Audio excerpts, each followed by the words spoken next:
আমরা দুটো রাত কাটালাম মধ্যপ্রদেশের অমরকন্টকে, একেবারে প্রকৃতির কোলে এমপি ট্যুরিজমের হলিডে হোমে। আমাদের এই স্টেটা ছিল অসম্ভব কমফোর্টেবল আর স্যাটিসফ্যাক্টরি। আজকে আমরা চলে যাচ্ছি নতুন এক গন্তব্যে, আর জার্নিটা অসম্ভব সুন্দর। পথে যেতে যেতে দেখে নেব দুর্গাধারা। আজকে আমরা চলে যাব অমরকন্টক থেকে বান্ধবগড়, আর বান্ধবগড় আমরা যাচ্ছি বাইকে, রোড ট্রিপ। আর রাস্তায় যেতে যেতে কি কি দেখছি সবটাই শেয়ার করব। কতটা রোমাঞ্চকর হয় এই জার্নি, তোমরা দেখতে থাকো। সকালবেলা চটজলদি আমরা রেডি হয়ে চলে এলাম ডাইনিং হলে।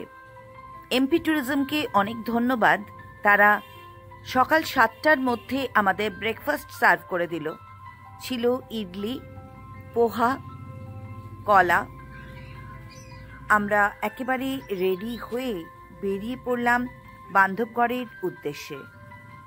আজ জার্নির শুরুতেই বিপত্তি। আমরা শুনেছিলাম অমরকন্টক থেকে বান্ধবগড় যাওয়ার রাস্তাতেই দুর্গাধারা পড়ে। আমরাও ঠিক করলাম যাওয়ার পথে দুর্গাধারাটা দেখেই যাব, তাই খোঁজাখুঁজি শুরু করলাম। কিন্তু দুর্গাধারা সম্পর্কে কয়েকটা কথা প্রথমেই পরিষ্কার করে বলে দেওয়া উচিত। চলো তাহলে যেতে যেতেই সে কথা বলা যাক। একজন ইউটিউব ট্রাভেল ব্লগার, খুব নামকরা, অমরকন্টক থেকে গাড়ি করে যাচ্ছিলেন বান্ধবগড়, আর সেখানে এমনভাবেই প্রেজেন্ট করা হলো যেন অন দ্য ওয়ে রাস্তাতেই দুর্গাধারা পড়ে, আর দুর্গাধারাটা দেখে যাওয়াটাই স্বাভাবিক। অমরকন্টক তো আর বারবার আসবো না, ইচ্ছে তো হবেই, কিন্তু দর্শকদের এভাবে মিসগাইড করা উচিত নয়। অমরকন্টক থেকে দুর্গাধারা মাত্র 5 কিলোমিটার, কিন্তুটা কিন্তু অনেক বড়। প্রথম কথা, এটা কিন্তু সমতল ভূমিতে নয়, সম্পূর্ণ আলাদা একটা পাহাড়ের ওপরে দুর্গাধারা। পাহাড়ে উঠতে হবে, আবার ওই পাহাড়ি পথ ধরেই নেমে আসতে হবে একেবারে ব্যাক টু দ্য প্যাভিলিয়ন। পর্যটক বা দর্শনার্থীরা এই মন্দিরে সচরাচর আসে না, যারা জানে তারাই হয়তো কখনো সখনো আসে। রাস্তার মেনটেন্যান্সও তেমন ভালো নয়। পাহাড়ি রাস্তা ধরে আমাদের আসতে কিন্তু প্রায় 1 ঘন্টা সময় লেগে গেল। এই হচ্ছে দুর্গাধারা। অমরকন্টক থেকে আমরা বাইকে করে চলে এলাম একেবারে পাহাড়ের কোলে, নির্জন জায়গা। অমরকন্টক থেকে কিন্তু পুরো একটা ঘাট, মানে পাহাড় ভেঙে প্রায় 5 কিলোমিটার পাহাড়ের ওপরে এসে এই দুর্গাধারা। হাতে যদি অফুরন্ত সময় থাকে তবেই কিন্তু এখানে আসলে ভালো লাগবে। আমরা আজ বান্ধবগড় যাচ্ছি, কিন্তু এটা বান্ধবগড়ের রাস্তায় পড়ছে না, এটা সম্পূর্ণ আলাদা একটা জায়গা। আবার আমাদের অমরকন্টক প্রায় ফিরে যেতে হবে এবং সেখান থেকে আবার শুরু করতে হবে। হাতে অফুরন্ত সময় থাকলে তবেই কিন্তু এখানে আসলে ভালো লাগবে। জায়গাটা নির্জন আর খুব শান্তি এখানে পাবে তোমরা এলে। পাহাড়ি ঝর্ণা দেখো, খুব সুন্দর। দুর্গাধারা একটা ছোট্ট পাহাড়ি ঝর্ণা দেখো, সঙ্গে রয়েছে মা দুর্গার মন্দির। জায়গাটা নিস্তব্ধ, নিরালা। তোমরা যদি মনে করো এখানে আসতেই পারো, আলাদা করে ঘুরে যেতেই পারো। অবশ্যই অনেকটা সময় নিয়ে এলে ভালো লাগবে, কিন্তু বান্ধবগড়ে যাওয়ার পথে অন দ্য ওয়ে টুক করে ঘুরে নিলাম, এটা করো না। এটা সম্পূর্ণ আলাদা রাস্তায়, আলাদা ডেস্টিনেশন। আমরা অনেকটা সময়, অনেকটা এনার্জি খুইয়ে আবার ফিরে যাচ্ছি অমরকন্টক। পাহাড়ের আঁকাবাঁকা রাস্তা ধরে নেমে এলাম আবারও একদম নিচে। যেখান থেকে শুরু করেছিলাম সেখানেই ফিরে এলাম। প্রায় 9টা বেজে গেল। আমরা আমাদের আসল জার্নি টুয়ার্ডস বান্ধবগড় যেতে শুরু করলাম। অমরকন্টক থেকে বান্ধবগড় যাওয়ার জন্যে 3টে রাস্তা রয়েছে মেনলি। একটা রাস্তার ডিস্টেন্স 181.7 কিলোমিটার, সময় লাগছে 3 ঘন্টা 32 মিনিট। ভায়া MPSH 9A। আরও দুটো রাস্তা রয়েছে, একটা রয়েছে ভায়া অমরকন্টক রোড, যেটায় সময় লাগবে 4 ঘন্টা 20 মিনিট মতো, ডিস্টেন্স 210 কিলোমিটার। আরও একটা রাস্তা রয়েছে যেটা 212 কিলোমিটার দেখাচ্ছে। তো বিভিন্ন রাস্তা দিয়ে পৌঁছে যাওয়া যাবে বান্ধবগড়। এই 3টে রাস্তার মধ্যে আমরা যে কোন রাস্তাটা নিয়েছি সত্যি বলতে কি আমরা নিজেরাই জানি না। এখান থেকে দেখো ডিস্টেন্স দেখাচ্ছে 200 কিলোমিটার, কিন্তু এত সুন্দর সিনিক বিউটি মনে হচ্ছে চলতেই থাকে। আজ আমরা চলছি অমরকন্টক থেকে বান্ধবগড়ের দিকে। বান্ধবগড় যাওয়াটা এবং টাইগার রিজার্ভে যাওয়া এবং সেখানকার বন্যপ্রাণী দেখা, এটা আমাদের মূল টার্গেট ছিল। কিন্তু সেই টার্গেটে যেতে যেতে আমরা অলরেডি বিলাসপুর এবং অমরকন্টক ঘুরে নিয়েছি। অমরকন্টক, বিলাসপুর দুটোই বেশ ভালো লেগেছে আমাদের। এই জার্নিতে আমরা পার করেছি বাংলা, ঝাড়খণ্ড, ছত্তিশগড় এবং এখন আমরা চলেছি মধ্যপ্রদেশের মধ্যে দিয়ে। ছত্তিশগড়, মধ্যপ্রদেশ, ঝাড়খণ্ড এই 3টে রাজ্যের রাস্তাঘাট খুবই সুন্দর, ওয়েল মেনটেন্ড এবং প্রাকৃতিক দৃশ্য অত্যন্ত মনোরম। কিলোমিটার পর কিলোমিটার আমরা বাইক রাইড করেছি। কোনো সময় আমাদের মনে হয়নি যে বাইক রাইডটা খুব বোরিং হয়ে যাচ্ছে। দুপাশে গাছপালা, আকাশ বাতাস সব কিছুই মনোমুগ্ধকর। এছাড়া আমরা যে সময়টা বেরিয়েছি সেই সময়টা মার্চের শেষ দিক, এপ্রিলের প্রথম দিক। এই সময়টার ওয়েদারটা বেশ ভালো, গরম খুবই কম। দুপুরবেলা একটু লাগে ঠিকই, কিন্তু অন্য সময়গুলোতে খুব সুন্দর। ওয়েদারের ব্যাপারে এই জার্নিতে একটা গল্প আছে, সেটা একটু বলি। খেয়াল করেছেন হয়তো যে আমার হাতে গ্লাভস নেই।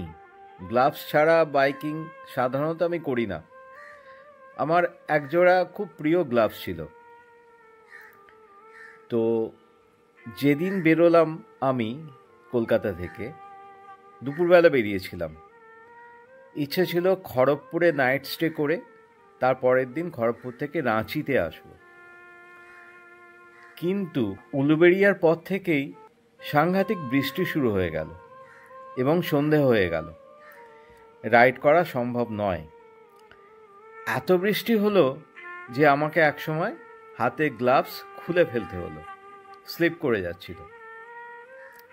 সেই বৃষ্টি বাদলের মধ্যে কোথায় রাখবো গ্লাভসটা সেটা ঠিক করতে না পেরে আমার উইন্ডচিটারের মধ্যে ঢুকিয়ে দিয়েছিলাম যে ওখানে থাকবে।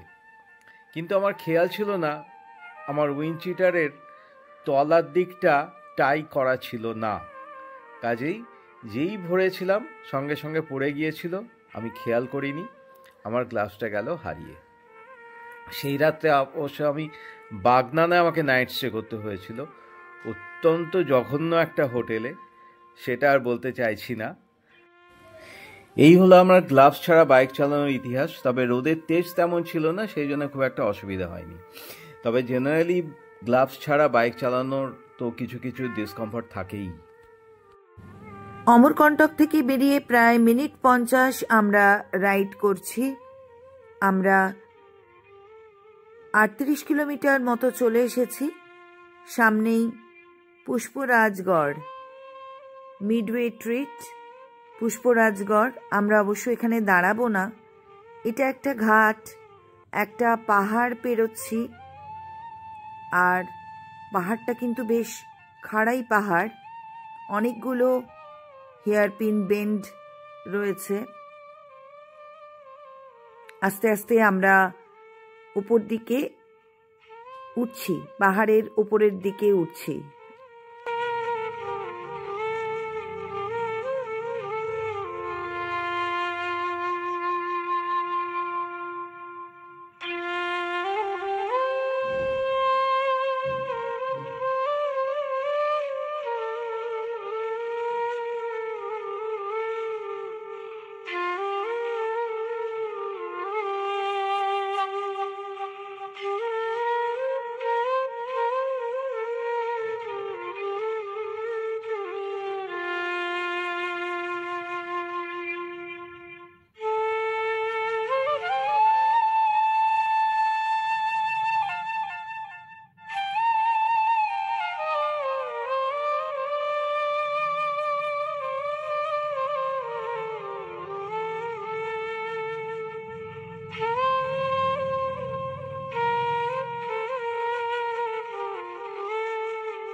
ঘণ্টাখানেক রাইড করার পরে আমরা চলে এলাম রাজেন্দ্র গ্রামে, আর একটু বিশ্রাম নিয়ে নিতে ইচ্ছে করছে। কোল্ড ড্রিঙ্কস খাওয়ার একটা ছোট্ট ব্রেক।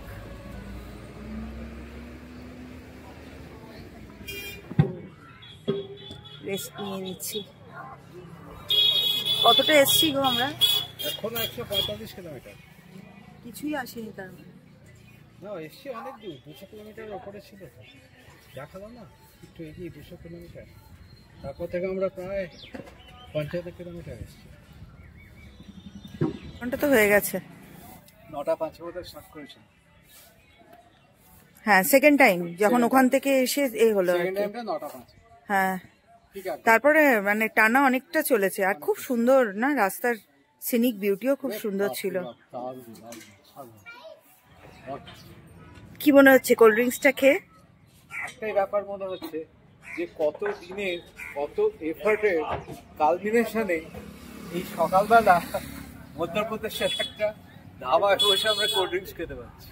সত্যি কতদিন আগে থেকে আমাদের প্রিপারেশন শুরু হয়েছিল। কত দিনের প্রিপারেশন, সেই বাইক ঠিক করা, বডি ঠিক করা, এক্স্যাক্টলি, হোটেল বুকিং করা, প্ল্যান চক আউট করা, রুট চক আউট করা, ইমেলস। এখন পাহাড়ের মধ্যে দিয়ে চিয়ার্স, একদম চিয়ার্স। একটু গলা ভিজিয়ে একটু রেস্ট নিয়ে আবারও বেরিয়ে পড়লাম। এবারে আরও 100 কিলোমিটার পার করে তবেই থামব, এমনই ইচ্ছে। রাজেন্দ্র গ্রামটা কিন্তু বেশ কালারফুল, অনেক রং বেরঙের ফুলের গাছ দেখতে পেলাম। ঝাড়খণ্ড, ছত্তিশগড়, মধ্যপ্রদেশ, এই 3টে রাজ্য দিয়ে আমাদের প্রায় 2500 কিলোমিটারের এই জার্নিতে আমাদের কোথাও পুলিশ চেকপোস্ট বা হয়রানি, চাঁদাবাজি এবং রাস্তার ওপর ডিভাইডার রেখে রাস্তাকে শুরু করে দেওয়ার প্রবণতা কোথাও চোখে পড়েনি। অত্যন্ত কমফর্টের সঙ্গে আমরা রাইডিং করেছি। 3টে রাজ্যের সরকারকে আমরা এর জন্যে ধন্যবাদ জানাচ্ছি। একটু আগে আমরা মধ্যপ্রদেশের রাজেন্দ্র গ্রামের একটা ধাবায় বসে কোল্ড ড্রিঙ্কস খেলাম।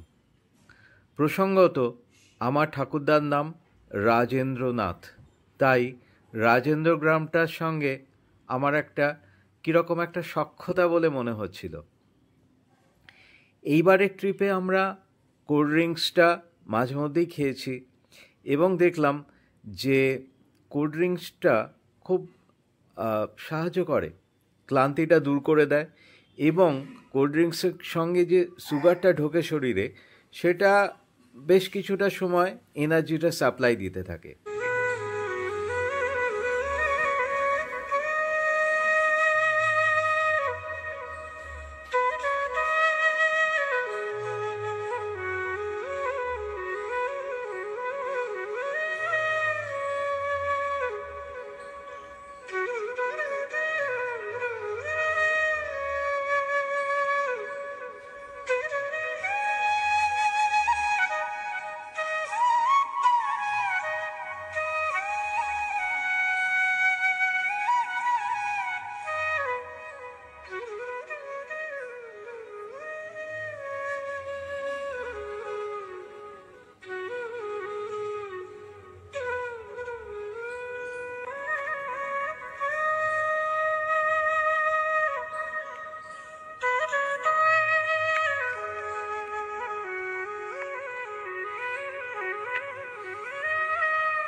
আরও ঘন্টা দুয়েক টানা ড্রাইভ করে এসে একেবারে দাঁড়ালাম মহাদেব ধাবায়। একটু কোল্ড ড্রিঙ্কস খেয়ে ঠান্ডা হয়ে নেওয়ার ইচ্ছে। আবারও একটা ব্রেক, এবারে মহাদেব ধাবায় দাঁড়ালাম একটু কোল্ড ড্রিঙ্কস খেয়ে। আর বাকি রয়েছে 80 কিলোমিটার, আর 80 কিলোমিটার আমাদের বান্ধবগড় পৌঁছতে। আমাদের এখনকার ডেস্টিনেশন অলিভ রিসর্ট বান্ধবগড়, আর 80 কিলোমিটার। কত টাইম লাগে? 1.5 ঘন্টার মতো লাগবে আরো। প্রায় 150 কিলোমিটার মতো কভার করে ফেলেছি। বাকি জার্নিটা আবার শুরু করছি। চলো বেরিয়ে পড়ি তাহলে।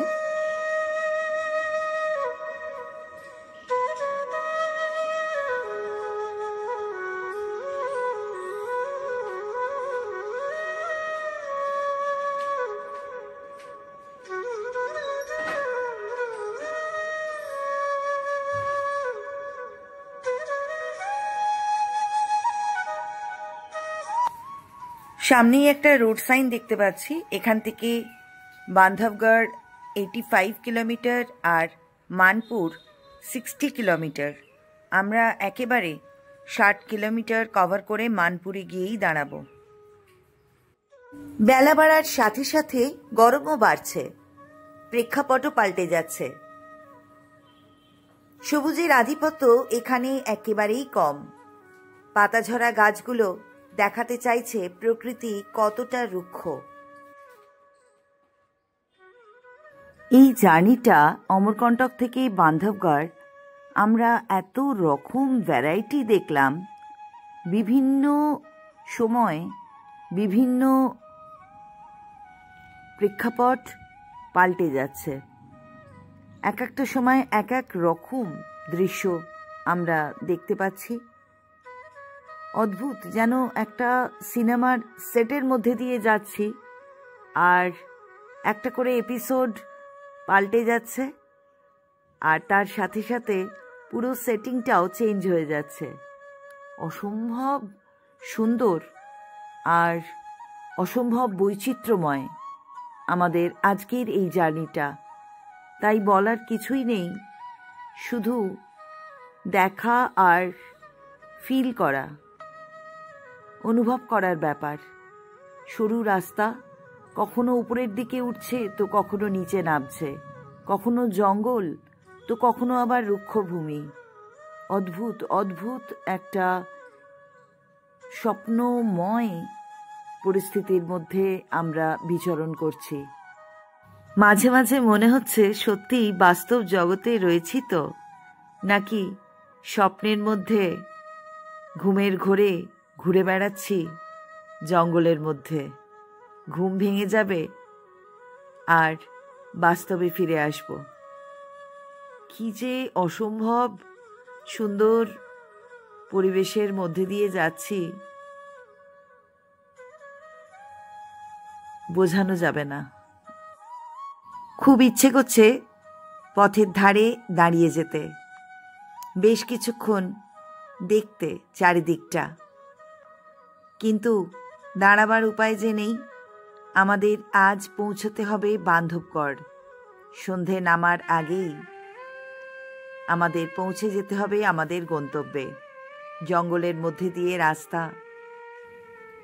এখন আমাদের এগিয়ে যেতে হবে। Miles to go before I sleep, Miles to go before I sleep.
এখন যে জায়গাটায় এসছি এই জায়গাটার নাম হচ্ছে কাঠার।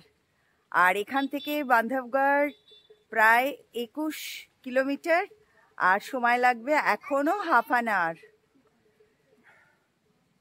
আমরা খুব এক্সস্টেড হয়ে পড়েছি, আসলে অনেক ঘাট পেরিয়ে এখানে এসে পৌঁছেছি। ঘাট মানে এখানে পাহাড় অবশ্য।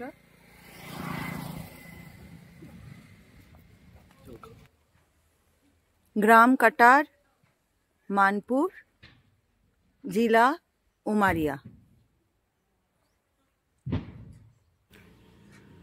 ফাইনালি আমরা এসে পৌঁছলাম মানপুর, কিন্তু এখনো অনেকটা বাকি। এই সময়টা এসে কিন্তু খুব টায়ার্ড লাগে, মনে হয় যেন আর পারা যাবে না।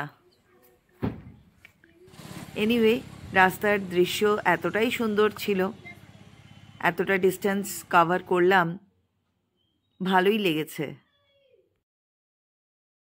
আর তো মাত্র 21 কিলোমিটার, অনেকটাই কভার করে ফেলেছি। বাকিটাও শেষ হয়ে যাবে আর বড়জোর আধ ঘন্টা। কিন্তু আমরা যে রাস্তা ধরে যাচ্ছি, অদ্ভুত রুক্ষতা চারিদিকে। রাজস্থানের বাইরেও যে এত রুক্ষ প্রকৃতি রয়েছে, সত্যি আমার ধারণা ছিল না। অদ্ভুত এক রুক্ষ প্রকৃতির মধ্যে দিয়ে আমরা চলেছি। দূরে দূরে পাহাড়ও রয়েছে, আবার মাঝে মাঝে জঙ্গলও পেরোচ্ছি। একটা অদ্ভুত টেরেন।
অলিভ রিসর্টে ঢোকা মাত্রই সার্ভ করে দেওয়া হলো ওয়েলকাম ড্রিঙ্কস।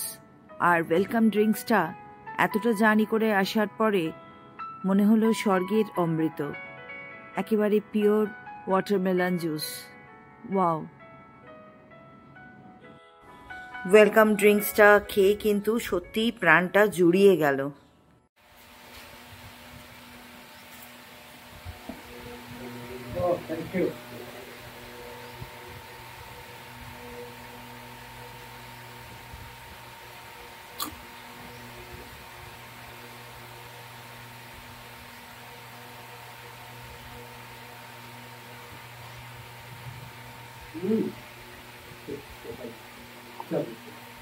আমরা আগেই অনলাইনে 2 রাতের জন্যে অলিভ রিসর্ট বুকিং করেছি বান্ধবগড়ে। কিছু ফর্মালিটি সেরে নিয়ে আমরা সোজা চলে এলাম ডাইনিং হলে। আমরা লাঞ্চটা করে নিয়ে একেবারে ঘরে যাব। এতটাই এক্সস্টেড লাগছে, হয়তো ঘরে গেলে আর এখানে এসে লাঞ্চ করার ইচ্ছে হবে না, তাই একেবারে লাঞ্চ করেই ঘরে যাব। ওয়েট করছি। এসে আলটিমেটলি পৌঁছে গেছি অলিভ রিসর্ট বান্ধবগড়। আর এসেই ওয়েলকাম ড্রিঙ্কসটা খুব রিফ্রেশিং ছিল। এখন আমরা চলে এসেছি একদম ডাইনিং হলে। আমরা বেরিয়েছিলাম 9টায় আর এখন এসে পৌঁছলাম ঠিক 2টোয়। তো খুব খিদেও পেয়ে গেছে, তো ডাইনিং রুমে চলে এসেছি। লাঞ্চ করে নিয়ে তারপরেই কিন্তু রুমে ঢুকবো। খাবার ইচ্ছে না থাকলেও আমরা লাঞ্চ সেরে নিলাম রুটি, মিক্সড ভেজ আর মশালা অমলেট দিয়ে। আর খাওয়া শেষ করেই ঘরের দিকে পা বাড়ালাম। যাচ্ছি আমাদের রুমে। বান্ধবগড়ে আমরা বুক করেছি অলিভ রিসর্ট। তো রুম কেমন চলো দেখি। পরের ভিডিওতে অলিভ রিসর্টের সমস্ত ডিটেলস নিয়ে হাজির হচ্ছি। আপাতত বিদায় বন্ধুরা।